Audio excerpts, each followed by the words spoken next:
বর্তমান যুগে কিছু মানুষে মুসলমান দেখলে মনে করেন ইতা দেশদ্রোহী, দেশের গাদ্দার। যদি তারা ইতিহাস জানত তবে তারা ইলা ভাবল না।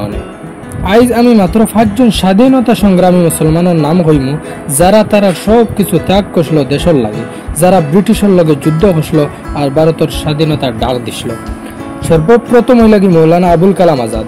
তাই 3 বার থেকে বেশি সময় ভারতীয় জাতীয় কংগ্রেসের সভাপতি আসলা। আর স্বাধীনতার পরে ভারতের সর্বপ্রথম শিক্ষামন্ত্রী আসলা মৌলানা আবুল কালাম আজাদ।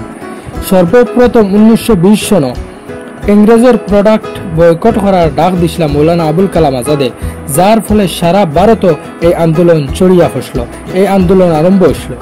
2 নম্বর ওই লাগি হজরত মৌলানা হযরত মোহানি রহমতুল্লাহ আলাইহি।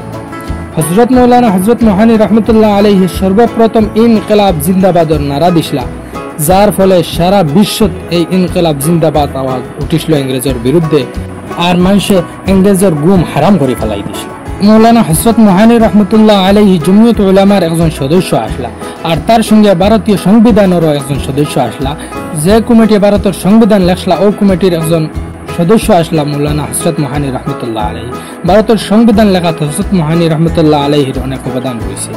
1921 সর্বপ্রথম পূর্ণ স্বরাজের দাবি, সম্পূর্ণ স্বাধীনতার দাবি হযরত মোহানিয়া তুলিয়া দশলা।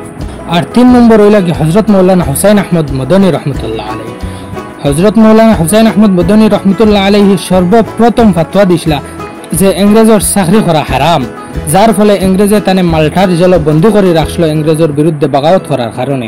হযরত মৌলানা হুসাইন আহমদ মদনী দারুল উলুম দেওবন্দের একজন ছাত্র আসলা। 1945 সর্বপ্রথম ভারতের পদ্মভূষণ অ্যাওয়ার্ড হযরত মৌলানা হুসাইন আহমদ মদনীকে দেওয়া হয়েছে।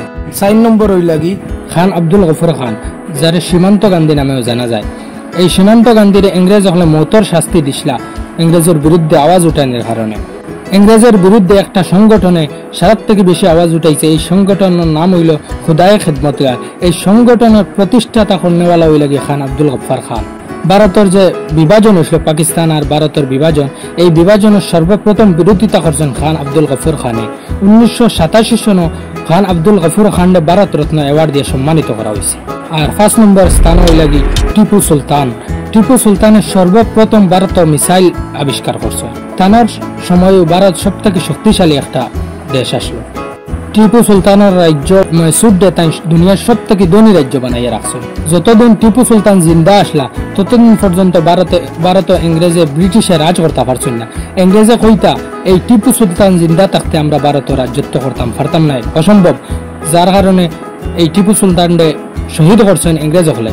ইংরেজ হলে শহীদ করার বাদে হইছেন এখন আমরা ভারত রাজত্ব করতাম পারমু, কারণ টিপু সুলতান আর নাই। ইংরেজে তারা নিজের মুখে কইছেন এই টিপু সুলতান জিন্দা থাকতে আমরা ভারতের মানুষের গোলাম বানাইতাম পারতাম না। আর এই ভারতের যে জাতীয় পতাকা তিরঙ্গা, এই তিরঙ্গার ডিজাইন খন্ডওয়ালাও একজন মুসলমান মহিলা আসলা, যার নাম সুরাইয়া তৈয়ব।